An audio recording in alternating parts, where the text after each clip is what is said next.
वही तुमको आज बेदर्दी से जान से मार देने के लिए कह रही है। अब इसमें हम क्या कर सकते हैं?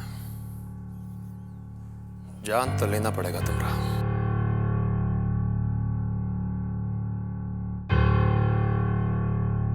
विजय,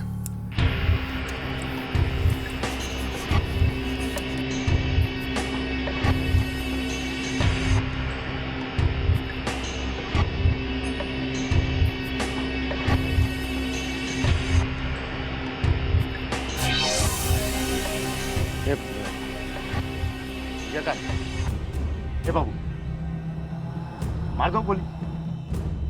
अरे मार दोगे ना, मार दीजिए। अरे लेकिन हमारा कहना है कि उनको मारने से क्या फायदा हो। अरे हम जिंदा रहेंगे तो आप लोग के बहुत काम आवेंगे, समझ रहे हैं? तुम काम आ सकते हो हमरे? कैसे? अरे बहुत कुछ कर सकते हैं। पहले तो हमको इस साला दुनिया में नाता रिश्ता कुछ नहीं है, सब समझ में आ गया। जो दीदी के लिए हम इतना किए, सब चीज सारा दांव पे लगा दिए। दिन का दिन, रात का रात नहीं समझे। वो तो देखेगी कितना प्यार करती है, कितना समझती। अरे वो तुम लोग के आपस का मामला है, उससे हम लोग को क्या लेना देना। हाँ सही है, लेकिन हमको जिंदा छोड़िएगा तो आप लोग का बहुत मकसद पूरा हो सकता है। कैसे? तो पहले मौका तो दो। साला हम बताएंगे कि वो हमारे मन में उनके लिए कितना इज्जत है। और जब तक साला वो हम बदला नहीं लेंगे ना, तब तक वो हमारे दिल दिमाग पे छाया रहेगा। मतलब जिंदा छोड़ दें तुमको? हाँ, आप हमको जिंदा छोड़ेगा, इस बात का आपको कभी अफसोस नहीं होगा। हम जो वादा करेंगे, वादा का पक्का आदमी है।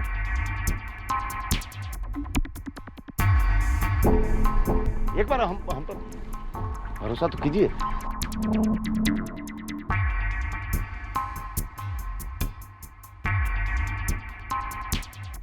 तुम्हारा क्या विचार है विजय? आप बताइए। भरोसा किया जा सकता है इस पर? कहीं कल को धोखा देगा तब? एक मौका तो दे ही सकते हैं।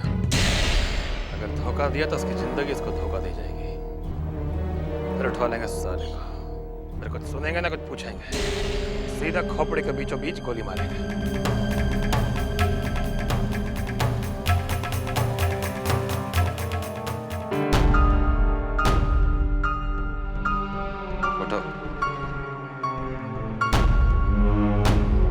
जिंदगी दे रहे हैं बिंदा, और धोखा दिए ना, पाताल से भी टंगवा के मंगा लेंगे तुमको। अरे आप क्या कह रहे हैं हमको?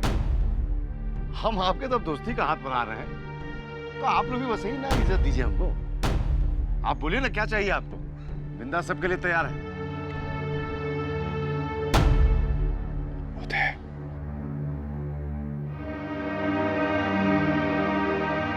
तुम्हारी बहन का इकलौता बेटा और तुम्हारा सगा भांजा मिल जाएगा।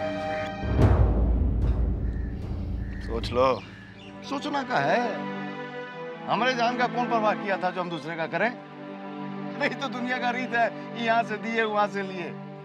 अब बिंदा ऊ करके आपको दिखाएगा जो सपना में आप लोग देखे नहीं होंगे। ठीक है।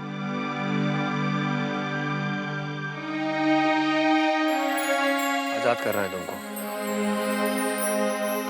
जाओ यहाँ से। चप्पल लेके जाना। अरे सुनिए ना, हम सोच रहे थे कि कल जाएं। आज जाएंगे तो लोग को शक होगा।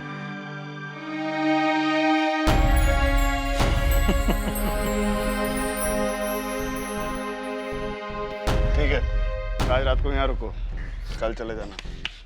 कल जाएंगे, देखिएगा। कि दूसरे भाई हैं, उनकी किडनैपिंग हो गई है,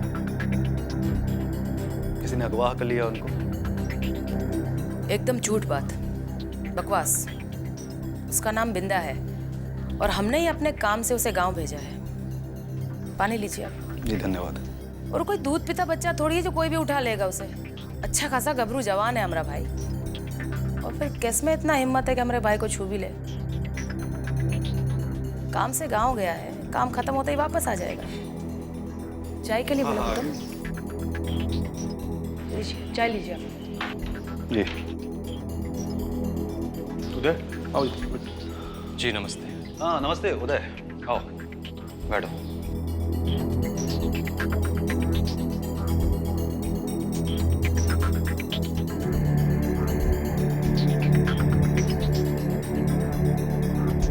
तो तुम अपना बयान देने को तैयार हो?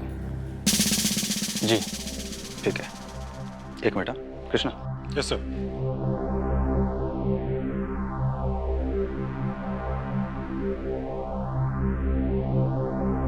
अब बोलिए।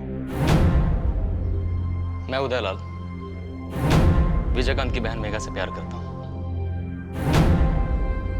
हमारे घर वाले चूंकि हमारे प्यार के खिलाफ थे, इसलिए मैं और मेघा चुपचाप अपने अपने घर से भागे थे, जिसमें पत्रकार दिनकर जी ने, अगर मैं आपसे कहूं तो एक मसीहा बनकर उन्होंने हमारी मदद की थी। उन्होंने हमें यहाँ से अपने भाई मधुकर जी के यहाँ जबलपुर भेजा था, क्योंकि वे चाहते थे कि मैं और मेघा शादी करके खुशहाल जिंदगी जी सके। फिर पता नहीं कैसे बाबा को इस बात की खबर लग गई और उन्होंने हमें वहां से उठवा लिया। मेघा को तो वो लोग वापस अपने घर ले गए, लेकिन मुझे ऐसी जगह ले जाकर कैद करके रखा जहां दिनकर जी पहले से कैद थे। वहां मैंने अपनी आंखों से देखा कि दिनकर जी पर हाथ उठाते हुए बाबा ने उन्हें धमकाया कि वे उन्हें जिंदा नहीं छोड़ेंगे। वो बोल रहे थे कि तुम मीडिया के आदमी हो, अगर तुमको जिंदा छोड़ दिया तो तुम बाहर जाकर बवाल मचा दोगे, इसलिए तुम्हें हम किसी भी कीमत पर जिंदा नहीं छोड़ सकते। फिर कुछ दिन बाद मौका मिलते ही दिनकर जी की मदद से मैं तो वहां से किसी तरह से भाग निकला, और फिर घर पहुंचने के कुछ दिन बाद ही मुझे पता चला कि दिनकर जी का मर्डर हो गया।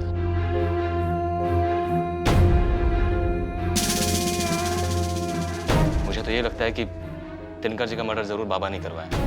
देखिए, ये बात मैं यकीन के साथ इसलिए कह सकता हूँ क्योंकि मेरे सामने ही कई बार बाबा ने उन्हें जान से मार देने की बात दोहराई थी।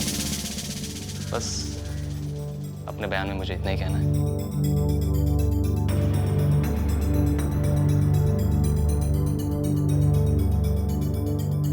मिस्टर उदय, एक बात मुझे समझ में नहीं आई। आपने पूरा वाकया बयां कर दिया, लेकिन विजयकांत का जिक्र कहीं भी नहीं आया। ऐसा कैसे हो सकता है? क्या इस घटना के दौरान विजयकांत कहीं भी नहीं था? कभी आपका उससे आमना सामना नहीं हुआ? जी नहीं, उनके साथ मेरा कभी भी आमना सामना नहीं हुआ। एक्चुअली इस पूरे इंसिडेंट में वे मुझे कहीं भी नजर ही नहीं आए। जब हमारी किडनैपिंग हुई तब भी वे वहाँ नहीं थे, और दिनकर जी के सामने भी मैंने कभी उन्हें देखा नहीं। इसलिए मुझे नहीं लगता कि विजयकांत जी का इस एपिसोड में कुछ भी हाथ है। और हाँ, इनफैक्ट मैं आपको एक बात और बताऊं, बाबा को मैंने दिनकर जी से कहते हुए सुना था कि बस संपादक 2 दिन तुम और जी लो, फिर तुम्हारा अंत मेरे यहाँ तो लिखा हुआ है, हम ही खत्म करेंगे तुम्हारी ये जिंदगी की कहानी। ये बात मैं आपको पहले बताना भूल गया था, इसलिए। उसके बाद कभी तुम्हारा मेघा से मुलाकात दोबारा नहीं हुई? जी नहीं, फिर कभी मुलाकात नहीं हुई। ठीक है। सर, आप अपने सिग्नेचर कर दीजिए।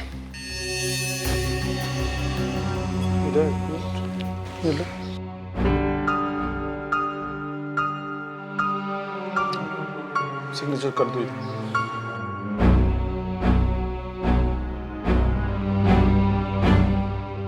आज का डेट जी।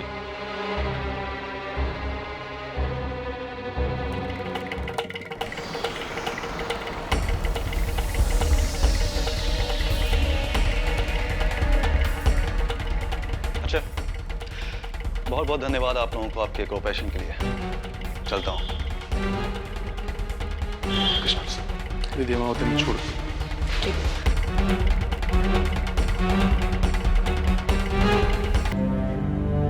देखो मेघा, मैं नहीं चाहती कि तुम्हारे और उदय की लाइफ में और प्रॉब्लम्स आए। अगर उदय ने अमित कुमार को एक गलत स्टेटमेंट दे दिया ना तो तुम दोनों का फ्यूचर एकदम बर्बाद हो जाएगा। मैं ये सब तुम्हारे लिए कर रही हूँ, समझ में आ रहा है ना तुम्हें? तो भाभी आप ही बताइए कि हम क्या करें। तुम्हें उदय को रोकना होगा स्टेटमेंट देने से किसी भी तरह से। मेघा, मैं कैसे रोक सकती हूँ? तुमसे बात करो, उसे समझाओ। मेघा तुमसे प्यार करता है, क्या तुम्हारी बात नहीं मानेगा वो?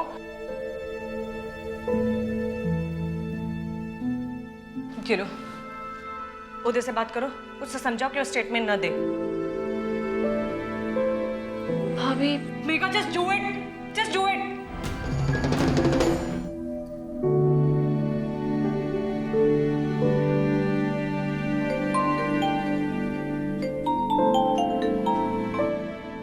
हेलो। मैं बोल रही हूँ। हाय मेघा। अच्छा सुनो, तुम अमित कुमार को कोई भी स्टेटमेंट मत देना। अगर तुमने ऐसा किया ना तो हमारी और भी प्रॉब्लम्स बढ़ जाएंगी। तुम समझ रहे हो ना मैं क्या बोल रही हूँ? अरे एक मिनट तुम इतना घबरा भी क्यों हो? देखो स्वीटहार्ट, तुम्हें घबराने की कोई जरूरत नहीं है। और वैसे भी मैं तो अमित कुमार को अपना बयान दे चुका हूँ। तुमने क्या? क्यों, क्या हुआ? अरे इसीलिए तो मेरी माँ हमारी शादी के लिए तैयार हुई है यार। मेघा, अब देखो तुम्हें चिंता करने की कोई जरूरत नहीं। अब देखना सब कुछ बिल्कुल ठीक हो जाएगा, मैंने कहा ना। अच्छा एक बात बताओ, तुम्हें पता है कि नहीं, तुम्हारे बाबा और विजयकांत भैया ने हमारे बिंदा मामू को किडनैप करके छुपा दिया यार। प्लीज यार किसी तरह से उनका पता करके मुझे बताओ ना। मिनट दिया उनको। अरे अब ये पूछ के तुम क्या करोगे? मैंने कहा ना, इस मामले में तुम्हें कुछ भी जानने की जरूरत नहीं है। अब मैंने ऐसा कुछ नहीं कहा जिससे तुम्हें कोई प्रॉब्लम हो। स्वीटहार्ट, अरे अब इस सब बात तो कुछ छोड़ो, सोचो अब हम दोनों के रास्ते की सारी रुकावटें दूर होने वाली है। अरे मेरी माँ शादी के लिए तैयार हो गई है यार, ये कम खुशी की बात है। मेघा, अब हम दोनों को ना एक होने से कोई नहीं रोक सकता, मैं बता रहा हूँ तुमको। Don't worry for anything now, be happy. Okay bye. उसे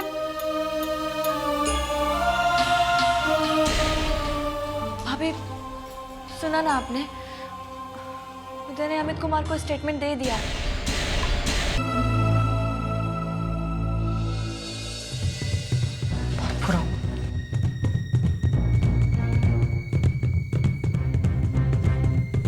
पता नहीं क्यों होगा। मेरे समझ में नहीं आता कि उदय से ऐसी गलती हो कैसे सकती है।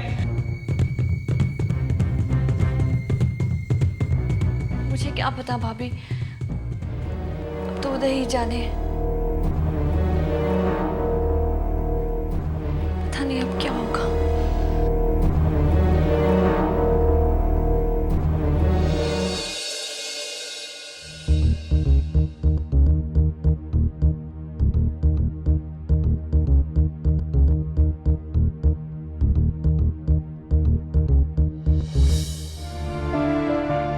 अरिंदर, क्या बात है बेटा? पापा मैंने फॉरेन की यूनिवर्सिटी में अप्लाई कर दिया एडमिशन के लिए, एडवांस स्टडी के लिए। पापा इसी बहाने मैं यहाँ से बाहर निकल जाऊंगा, और अगर मैं एक बार यहाँ से बाहर निकल गया पापा तो फिर ये प्रॉब्लम हमेशा के लिए खत्म हो जाएगी। क्या मत, क्या कहना चाहते हो तुम? विदेश में?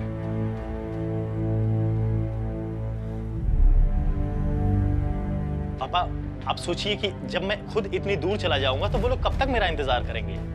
खुद ही वो शादी तोड़ देंगे और मेघा की शादी कहीं दूसरी जगह कर देंगे, और इस तरह हम दोनों बच जाएंगे पापा, और आगे की जिंदगी हम अपने ढंग से जिएंगे। पापा बस आप इतना सा काम कीजिए कि उनसे शादी के लिए थोड़ा सा वक्त और मांग लीजिए। मुझे अपने आप को बचाने का सिर्फ यही एक रास्ता नजर आ रहा है। आप समझ रहे हैं ना मैं क्या कह रहा हूँ? बकवास कर रहे हो तुम? तुम्हारा दिमाग चला गया है क्या, जो बेसिर बैठ के बातें कर रहे हो? इम्पॉसिबल है ये, टोटली इम्पॉसिबल। इतने बेवकूफ नहीं है वो लोग, और भूल जाए ऐसे सपने देखना जो कभी पूरे ना हो सके। एक बात कहूं पापा, आपका अप्रोच देख करके तो मुझे ऐसा लगता है कि भीतर से आप खुद ही ये शादी करवाना चाहते हैं, रिश्ता जोड़ना चाहते हैं आप उस विजयकांत जैसे बाहुबली के खानदान से, ताकि आपका रुतबा बढ़ सके समाज में। आप उतने बड़े खानदान के समधी कहलाना चाहते हैं ताकि समाज में आप अपना सीना चौड़ा करके अपनी इज्जत बढ़ा सके। क्या कहा तुमने? मैं तुम्हारी शादी करा के समाज में अपना रुतबा बढ़ाना चाहता हूँ, अपना सीना चौड़ा करना चाहता हूँ? कहीं का बेहुदा ऐसी बातें करता है। पागल हो गए हो तुम? तुम्हारे विदेश भाग जाने से मुझे यहाँ वो लोग जीने नहीं देंगे। और विजयकांत, उसे अगर तुम्हारे इस इरादे का मालूम पड़ गया तो जानते हो क्या होगा? वो हम दोनों को ऐसी मौत मारेगा जो तुम सोच भी नहीं सकते। समझे? तरस आता तुम्हारी बुद्धि पे।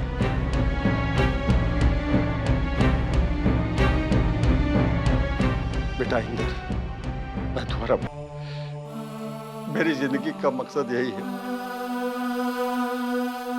कि तुम जिंदा रहो और सही सलामत रहो। इस बूढ़े बाप पे रहम करो बेटा, रहम करो। ये शादी कोई नहीं रोक सकता, भगवान भी नहीं।